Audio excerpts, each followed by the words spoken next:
The Golden State Warriors dynasty is alive and thriving, knocking off the Celtics on their home floor inside TD Garden to claim their 4th championship in 8 seasons. That was Game 6 last night. Steph Curry, the man on your screen, who was just on your screen, leaving his critics with nothing else to say after winning his first Finals MVP. What's good, everyone? It is Friday. You are watching The Sweat, presented by DraftKings. For that, we are grateful. I am Emerson Latzia. We're going to talk about who to roster in the Diamond. We've got about 12 games on the slate coming up. We're also going to look ahead to some of the best DFS plays before Game 2 of the Stanley Cup Final. That is tomorrow night. We're going to sprinkle in little F1s, maybe some NFL news as well. But let's start on the hardwood because our NBA panel consists of a couple green teamers here. Yeah, Jeff Pratt, Matt Meiselman, Chinmay Vaidya. Chinmay, you're not a Celtics fan, are you?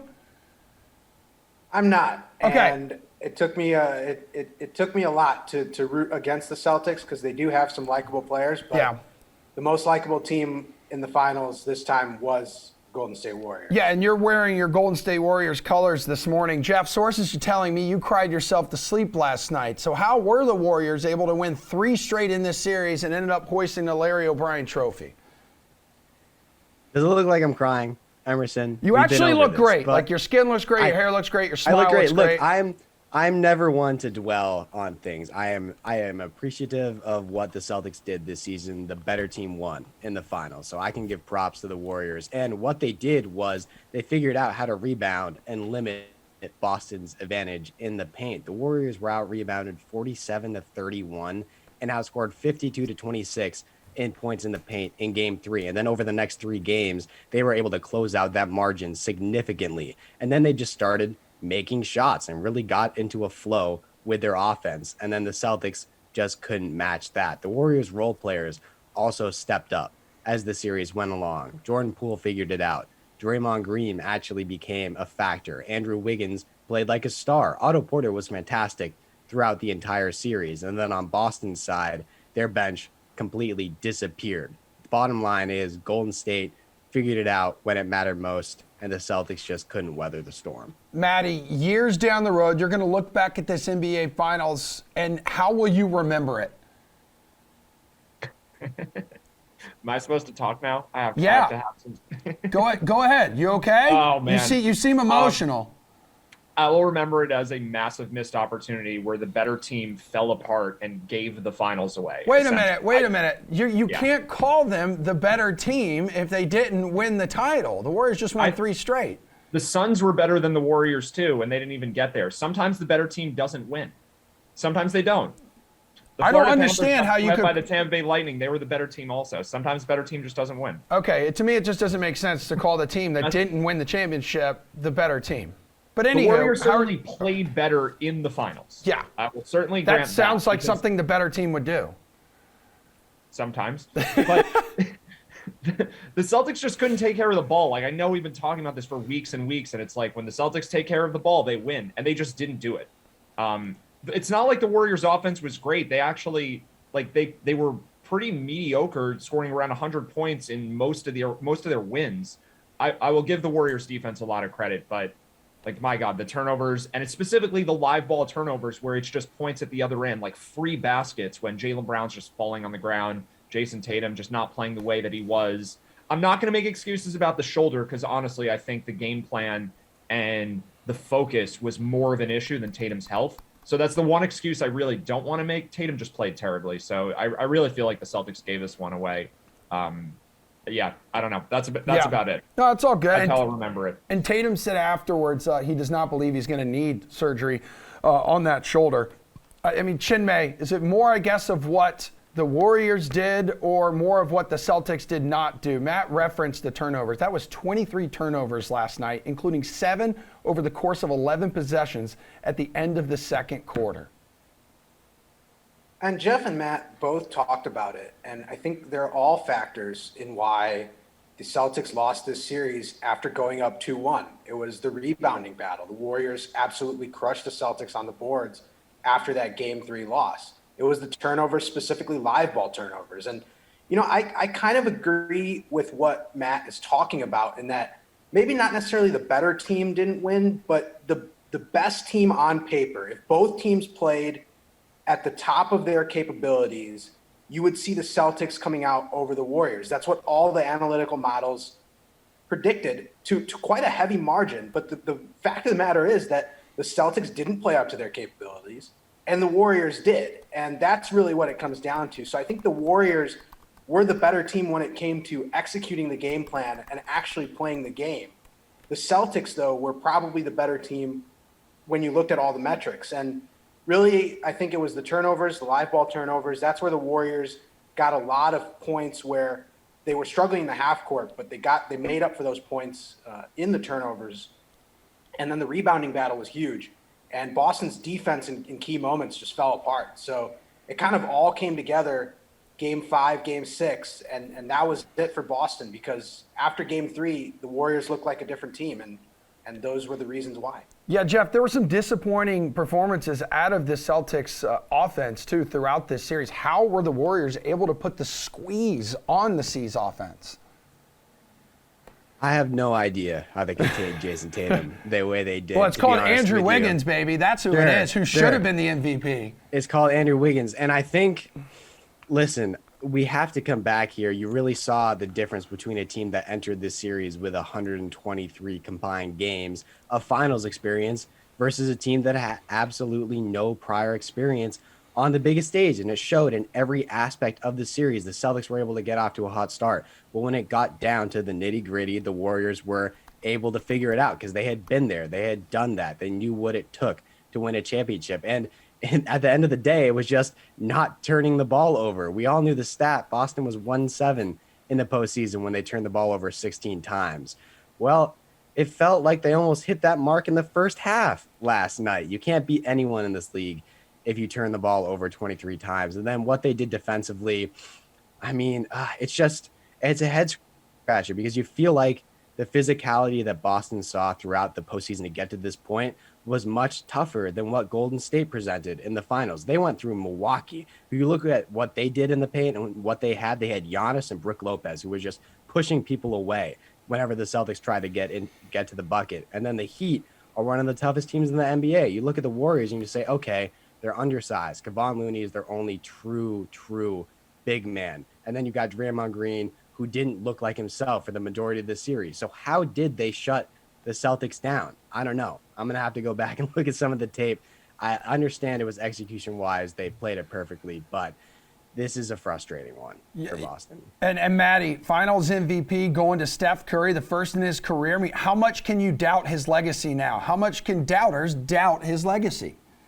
Like, I honestly think that finals MVPs and even championships to some extent get overvalued when it comes to historically great players because basketball is a team sport. Yep. And Curry was already up amongst the greatest players of all time, even before this. So I'm not downing Steph at all. But the last thing I do want to say about the Celtics, really, before this, before we don't have to talk about them anymore, is just to reject this idea of experience winning out here. Like, I don't really agree because the best players on the Warriors, or besides Curry, the guys that really stepped up were guys like Andrew Wiggins and Kevon Looney and Gary Payton, who don't have that experience. And Draymond Green was terrible for half the series. Klay Thompson shot 5 for 20 in the closeout game. Like, Draymond and Klay were not that good. And then even Jordan Poole came in off the bench. Obviously, he doesn't have any finals experience and stepped up really well, too.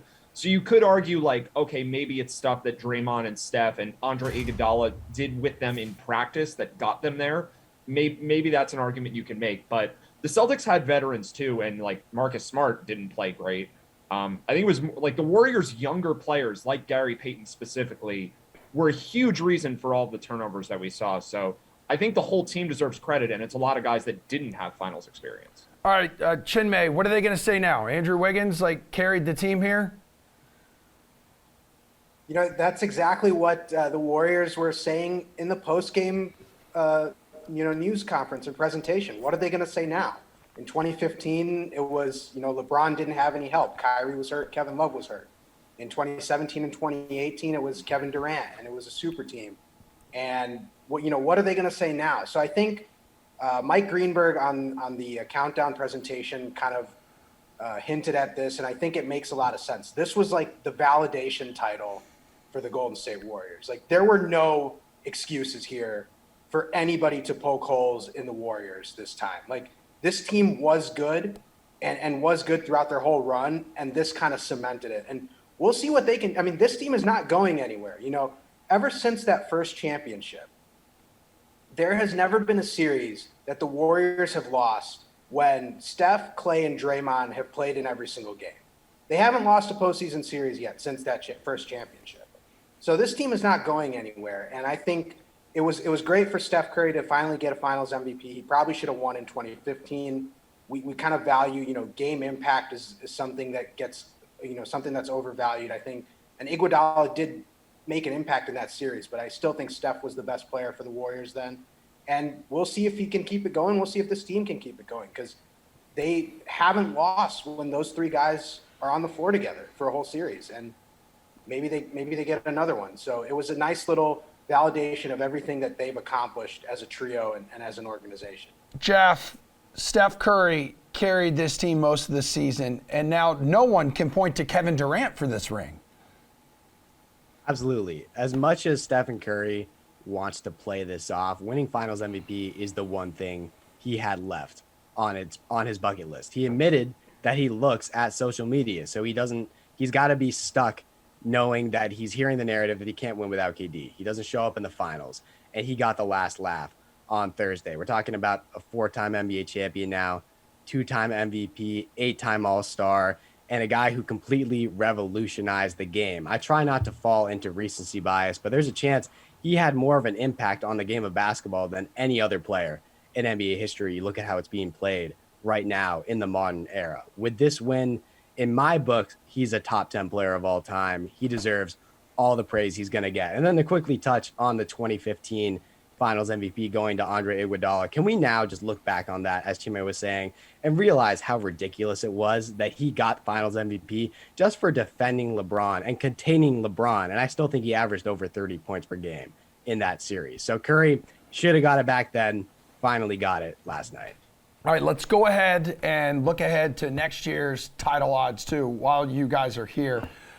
Clippers, Warriors, Nets, Celtics all have the shortest odds, plus 600, top of the board there. Which team stands out? Which team would you bet right now, Maddie? I'm extremely not ready to talk about this yet, but if I have to, I think there's two teams at 40-1 that are both interesting with the Utah Jazz. I'll just leave them aside for now because Rudy Gobert, we don't really know where he's going to be, Donovan Mitchell. So that's contingent on certain roster moves. So I'll go with the other one instead, and that's the New Orleans Pelicans, who I think we kind of talked about this when they got eliminated. They get Zion Williamson back. That's a really good foundation that team has. So if there's any team that's currently a long shot that could really become a dominant force in the Western Conference or wherever, but just a team that can make a run to the finals, I think the Pelicans are probably the one bet. I mean, personally, I need some time off from NBA futures after this series, but like 2 days from now, maybe I'll take the Pelicans. I think 40-1 is a pretty good value. I mean, Chinmay, usually with the NBA, you can count title contenders on one hand, but looking at the DK Sportsbook and these odds, you can look at close to like 10 teams that you can make a legitimate case for. Yeah, and one thing to note is it's really early right now. The draft is going to change some things. Free agency will definitely change some things. There will be some trades in the offseason. Matt mentioned with Utah, there's going to be some moves there. So these odds will definitely shift. As of right now, I'm not going in the 40-1 long shot range.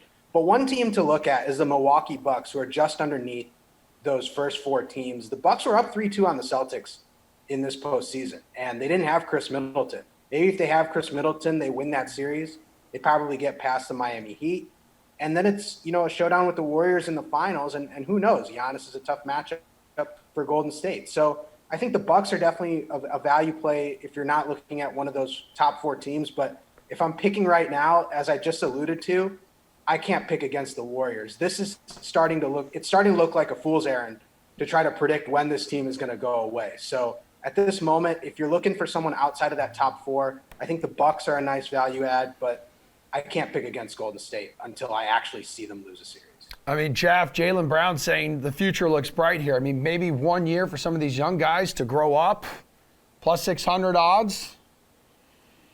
I'm going to look a little further down the board. I won't. Good job. I am proud of you for doing this. I'm proud of you. This is a test. Thank you. Thank you. Thank you. How about taking the team that just went to the Western Conference Finals and possibly picked up the key piece that they've been missing? The Mavericks having the 11th best odds to win the championship at plus 1,500 feels a little low to me. They have the resources to bring back Jalen Brunson if they want to. Spencer Dinwiddie looked fantastic in his role as their sixth man last year. And then they just traded for Christian Wood, a guy who can give you 17 and 10 on a nightly basis with the ability to stretch the floor. And the best part is they got him for basically nothing. I looked at that trade when it happened. First of all, I was shocked that Dallas pulled it off for what they gave up. And you look at his contract, you say, oh, well, maybe he's making more than you think. No, the dude's making like $14 million a year. Houston just dumped him for pretty much no reason. I understand he wasn't a fit there, but I feel like they could have gotten more. And then back to the Mavericks, they'll have a ton of interchangeable pieces to work with between Tim Hardaway Jr. coming back. People forget he was their second best player this year before he went down with an injury. Reggie Bullock, Dorian Finney-Smith. This is going to be a championship caliber team next year.